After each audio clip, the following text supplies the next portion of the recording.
Monsieur le Président de la République française, encore une fois, bienvenue en Tunisie. Nous sommes très heureux de vous accueillir et vous avez bien vu l'ambiance extrêmement bon enfant et extrêmement chaleureuse. Je pense que c'est cette atmosphère d'accueil chaleureux que vous allez ressentir partout où vous irez en Tunisie.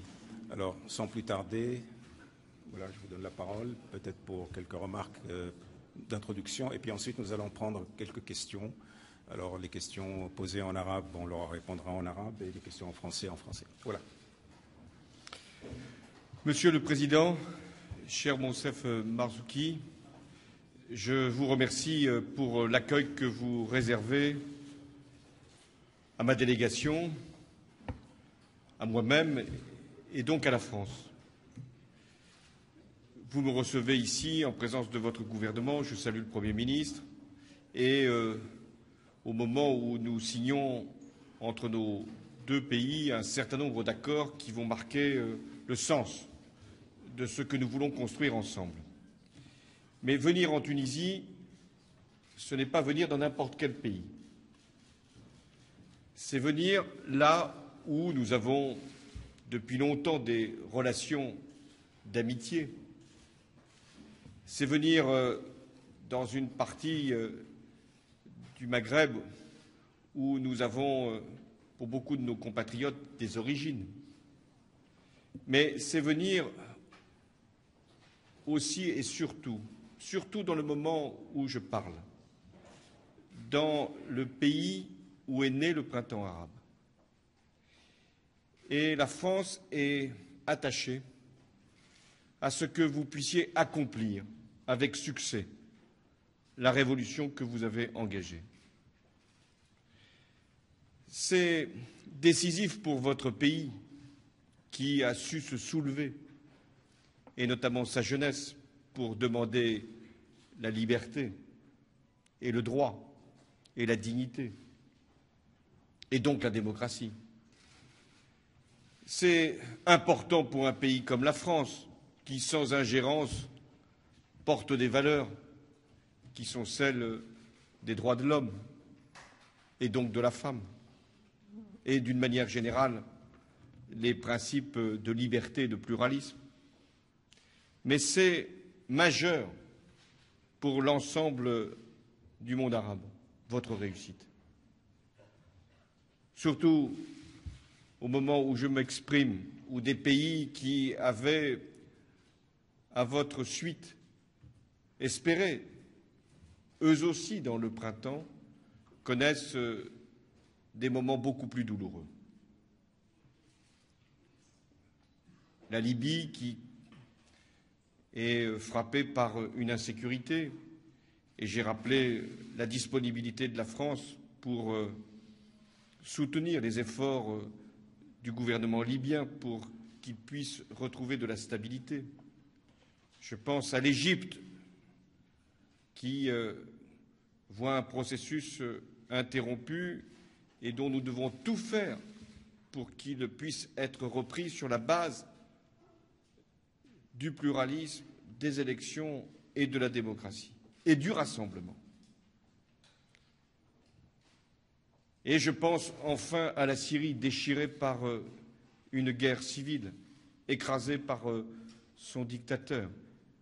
Alors, si nous sommes aujourd'hui en amis tournés vers la Tunisie, c'est parce que nous voulons soutenir, accompagner ce processus qui va aboutir à l'adoption d'une constitution et à l'organisation, lorsque vous en déciderez, d'élections.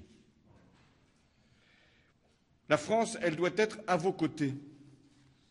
Je l'ai dit sans ingérence, mais tout simplement en amitié. Et je m'adresse ici au peuple tunisien tout entier, car la France est l'amie du peuple tunisien. Pour être à la hauteur des circonstances, pour être au niveau de l'amitié que je proclame, il convient que la France montre un partenariat politique avec la Tunisie exemplaire. Et nous avons, à l'instant, fixé les principes qui pourraient être le nôtre pour examiner les grands sujets du monde, et de la région, avec un mécanisme de consultation qui pourrait permettre à nos ministres de travailler ensemble régulièrement. Mais c'est sur le plan aussi de la sécurité que nous devons vous apporter ce que vous nous demanderez, dans, là aussi, le respect de votre propre indépendance. Et enfin, c'est dans le domaine économique. Et tout au long de ces 2 jours que je vais passer ici en Tunisie, j'aurai à cœur de démontrer que les entreprises françaises font confiance à la Tunisie. Plus de 1300 sont installés déjà dans votre pays, permettant à plus de 125 000 Tunisiens de pouvoir avoir un emploi, sans que ça ne coûte quoi que ce soit à des salariés français, puisqu'il y a un lien qui fait que les emplois qui sont ici créés servent aussi à maintenir ou à favoriser des emplois en France. C'est ce que nous appelons notre co-développement.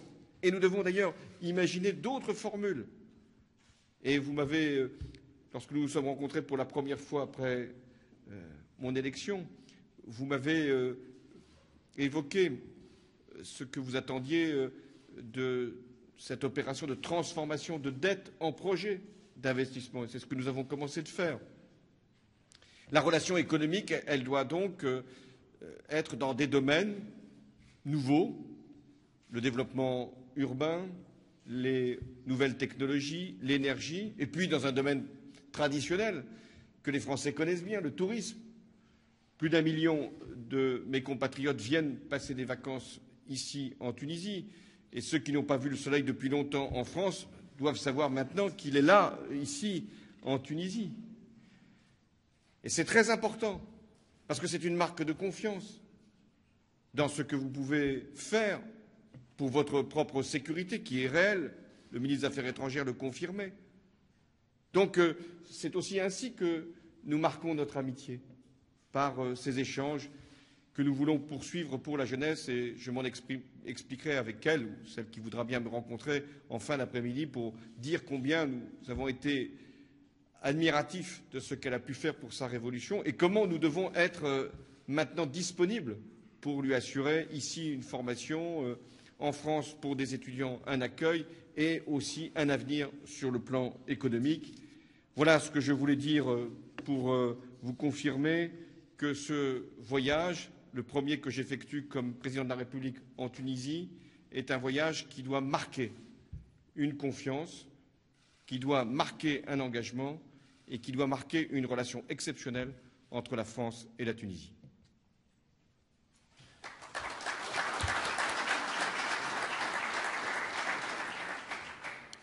Monsieur le Président, je suis sûr que tous les Tunisiens ont été touchés et sont extrêmement sensibles à ce que vous venez de dire, parce que pour nous, la présence et l'appui de la France comptent énormément pour nous. Et je peux vous dire publiquement ce que je vous ai toujours dit en privé, à savoir que la Tunisie est un bon pari et que vous pouvez parier sur la réussite à la fois de son processus démocratique, à la fois de son évolution vers une économie prospère. Et surtout, croyez que ce pays restera toujours un ami de la France et des Français. Et qu'encore une fois, je suis très content d'avoir appris par Monsieur le ministre des Affaires étrangères que la Tunisie est considérée comme une destination sûre. Et j'espère que nous allons avoir beaucoup d'amis français qui vont venir nous voir, pas seulement des touristes, mais aussi des intellectuels, des artistes. Il est important que les relations entre nos 2 pays ne soient pas que des relations purement d'intérêt. De toutes les façons, elles n'ont jamais été, mais que cette dimension humaine, culturelle et spirituelle, elle aussi, soit présente avec force. Maintenant, la parole est à messieurs et mesdames les journalistes qui doivent piaffer d'impatience.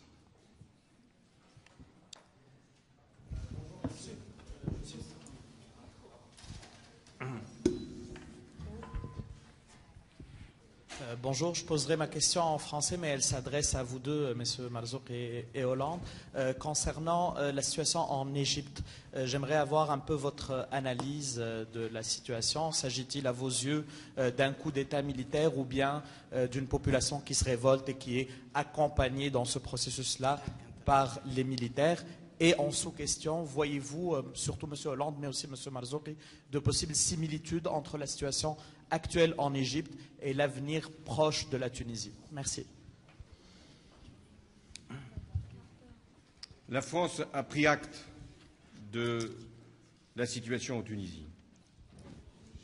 Pardon. Je prends acte aussi de la situation en Tunisie, qui celle-là permet d'engager la transition démocratique.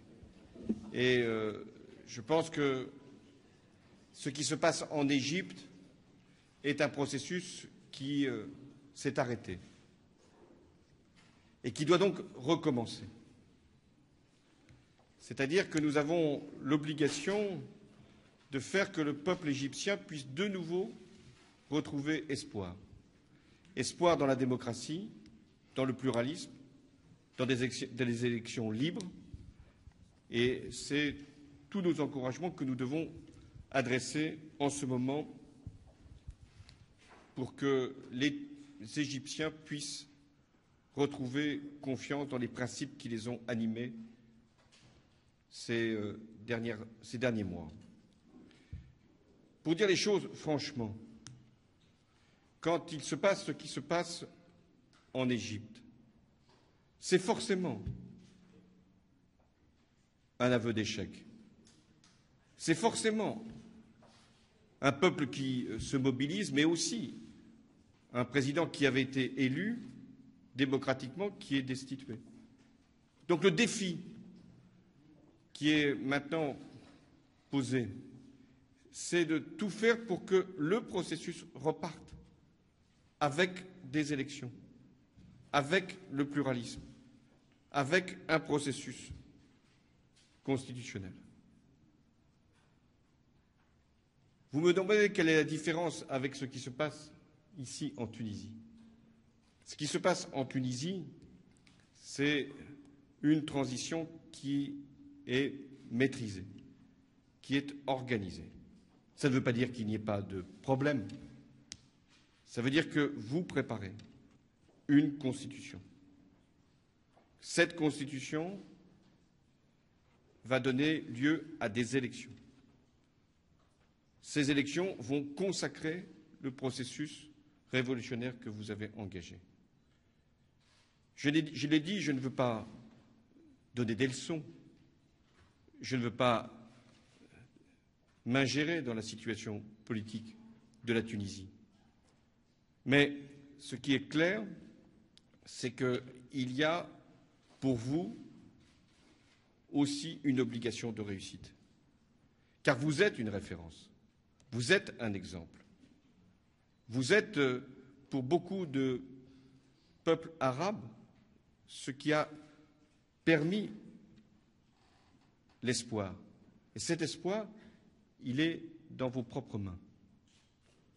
Et s'il y a une leçon à tirer, hélas, de ce qui s'est produit en Égypte, c'est que vous devez agir dans le rassemblement. Le rassemblement, ça ne veut pas dire l'effacement des différences. Il y en a toujours.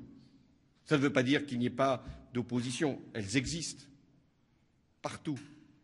Mais qu'à un moment, il y a aussi ce qui doit dépasser les intérêts particuliers pour permettre à la Tunisie de réussir son processus. Je l'ai dit, c'est très important pour vous, très important pour le monde arabe et très important pour l'Europe. Je vais répondre par une déclaration que je vais lire en arabe, mais vous allez voir qu'elle recoupe beaucoup ce qui a été dit par le président Hollande. حول الأوضاع في مصر نعتبر أن تدخل المؤسسة العسكرية في الشأن السياسي المباشر وفي سير المؤسسات المدنية أمر مرفوض دوليا وفي شرعة الاتحاد الإفريقي لأنه قد يفاقم الأزمة السياسية بدل حلها وذلك بتوسيع دائرة العنف والتطرف الذي قد يتغذى مما حصل إذا لم تقع إعادة المسار الديمقراطي إلى سكته في أسرع وقت ممكن. وقد كنا نود لو استطاع المصريون حل خلافاتهم بما يحفظ الوحدة الوطنية المصرية ويدعم مسار الانتقال الديمقراطي ويمنع انقسام الشارع المصري، حيث أننا نعتبر أنه كان من الأفضل توسيع الشرعية الانتخابية إلى شرعية توافقية هي وحدها الضامن لوحدة الشعب، ومن ثم فإننا نأمل أن يصل المصريون في أقرب الآجال إلى توافق سياسي. ثانيا، ندعو كل الأطراف المصرية إلى ضبط النفس وتلافي كل ما من شأنه تعميق الشرخ الحاصل في الشعب المصري وتهيئة كل الظروف من أجل نجاح المصالحة الوطنية في أسرع وقت وإعادة الحكم لسلطة مدنية منتخبة ديمقراطيا. ثالثا، نحن ننظر بقلق إلى الأنباء حول الاعتقالات في صفوف الإعلاميين والسياسيين وغلق المنابر الإعلامية، ونطلب من السلطات القائمة في مصر حماية الحرمة الجسدية والمعنوية للرئيس محمد مرسي ولأعضاء الحكومة المصرية. رابعا، إن الأحداث الأخيرة في الشقيقة مصر تظهر سلامة المسار الذي انتهجته تونس، لكنها تنبه أيضا لضرورة تحسينه وتعميقه والإسراع به، وضرورة تواصل البحث الدائم عن أقصى قدر ممكن من التوافق السياسي والاجتماعي، وخاصة على ضرورة الإسراع بتمكين الشعب في أقرب أجل ممكن من ممارسة سيادته مجددا وإنهاء المرحلة الانتقالية. وفي الأثناء ندعو الشعب التونسي إلى التمسك بهذا المسار أكثر من أي وقت مضى، وهو الذي حفظ لحد الآن رغم الخلافات الطبيعية وحدة الدولة وتماسك المجتمع، وأظهر فعاليته كصمام أمان ضد كل المخاطر التي تهدد دوما بلدانا في مراحل انتقالية حساسة. La position de la Tunisie elle est claire. Nous regrettons l'intervention militaire dans des processus politiques parce que tout cela est toujours significatif effectivement d'une grave crise politique, et cette grave crise politique pourrait être aggravée par une telle intervention parce qu'elle peut donner prise à la violence et au terrorisme. C'est la raison pour laquelle, bien entendu, nous aurions aimé qu'il n'y ait pas simplement une légitimité de type, élective, mais qu'il y ait aussi une légitimité aussi de type consensuel. Et c'est la raison pour laquelle nous espérons qu'aujourd'hui les Égyptiens sauront dépasser leurs divisions et qu'ils arriveront très très rapidement à mettre en place un consensus politique qui est nécessaire. Et entre-temps, nous demandons à nos frères égyptiens de maîtriser un peu la situation, d'éviter que les divisions s'aggravent. Et nous regrettons beaucoup les informations concernant les arrestations et contre la fermeture d'un certain nombre de sites d'information. Nous nous inquiétons aussi de la situation du président Morsi et des membres de ce gouvernement, et nous demandons aux Égyptiens d'assurer leur sécurité physique. La déclaration se termine par le fait que, oui, en Tunisie, ces événements-là rappellent d'abord que nous avons fait effectivement les bons choix, mais rappellent aussi que ces bons choix doivent être encore améliorés, travaillés, de telle façon que nous puissions arriver justement à réussir cette expérimentation en cours en Tunisie. Et nous appelons le peuple tunisien à se réunir autour de ces choix politiques qui ont protégé jusqu'à présent la Tunisie contre les divisions, et à continuer à marcher ensemble vers davantage de consensus et de terminer le plus rapidement possible cette phase de transition pour que la Tunisie puisse enfin avoir une structure stable et continuer et à faire un saut en avant dans le développement social et économique, qui est quand même l'essentiel de la demande de la révolution. Voilà, nous prenons une dernière question. Une question d'un journaliste français. Oui, Monsieur le Président, Monsieur Hollande, vous venez de dire que cette situation en Égypte était un aveu d'échec. Alors, pour reprendre la question de mon confrère tunisien, est-ce que vous considérez que cette évolution en Égypte relève d'un coup d'État, ou est-ce que vous estimez que cette situation, ce renversement du pouvoir égyptien est légitime? Et puis par ailleurs, Monsieur Barzouki, est-ce que vous avez exprimé votre condamnation de cette évolution? Est-ce que vous craignez ici même en Tunisie un risque de contagion? C'est un échec quand un président élu démocratiquement, c'était le cas de M. Morsi, est déposé. C'est un échec quand une population se soulève, rassemblant des millions de personnes, pour demander la fin du mandat d'un président qui a été élu dans les conditions que j'ai rappelées. C'est un échec quand il y a une situation à ce point dégradée.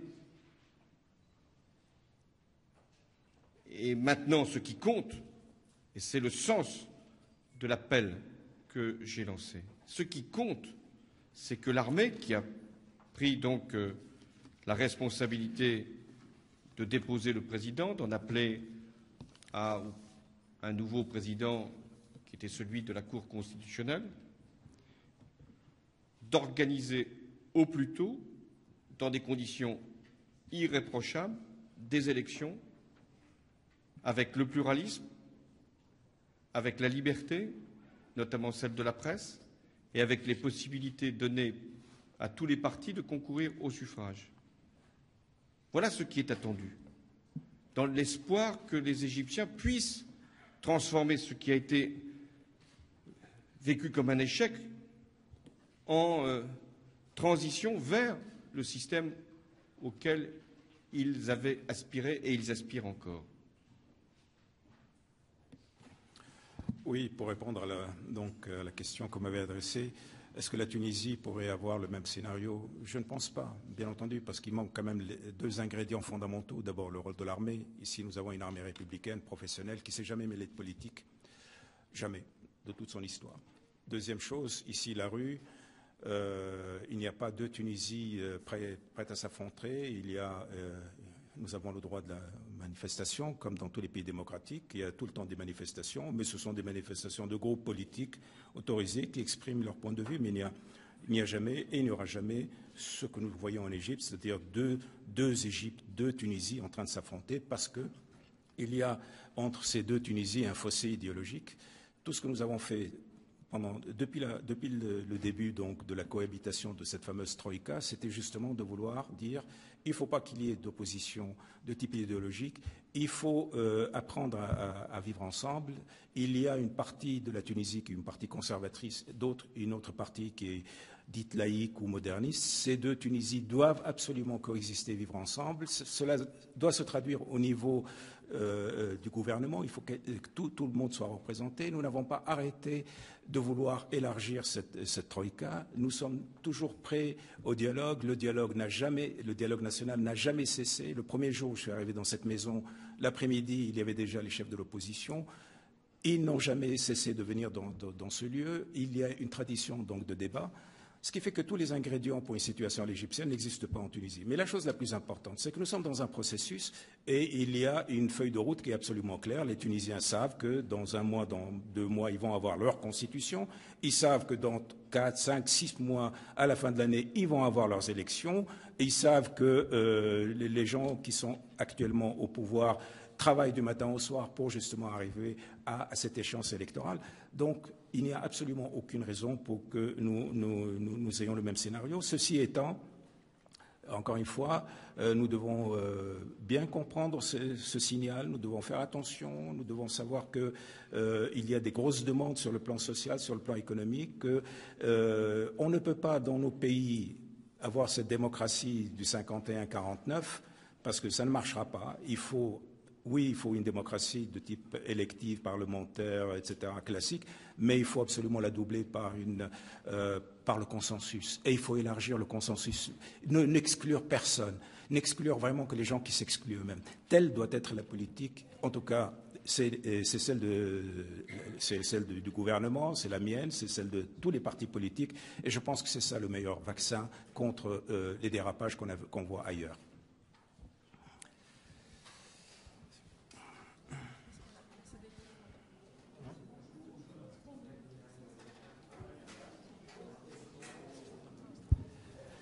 Micro. C'est la dernière, malheureusement, parce que le président a beaucoup de... Monsieur le Président. Ma question est adressée au président Hollande sur la Syrie. Vous avez appelé l'opposition syrienne à clarifier ses relations avec les groupes extrémistes. Est-ce une condition préalable aujourd'hui à l'armement de l'opposition syrienne par la France? Merci. L'opposition est en train, au moment où nous parlons, de se donner un nouveau dirigeant, un nouveau président de cette coalition qui s'est formée et qui, à nos yeux, représente la légitimité du peuple syrien.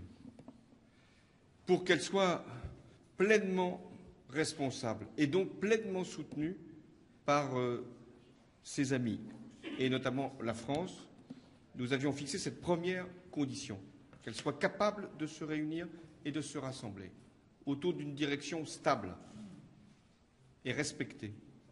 Et la seconde condition, c'est que soit mise de côté la fraction qui a pris une autre orientation et qui obéit à une autre logique et qui, pour nous, ne peut pas représenter l'avenir de la Syrie. Et donc, les aides que nous aurons à fournir, que nous fournissons déjà sur le plan humanitaire ou sur le plan matériel, et a fortiori sur le plan militaire, ne pourront aller vers l'opposition que si elle nous assure que ça sera dans ses seules mains et pas dans celles de cette fraction que nos matériels pourront aller.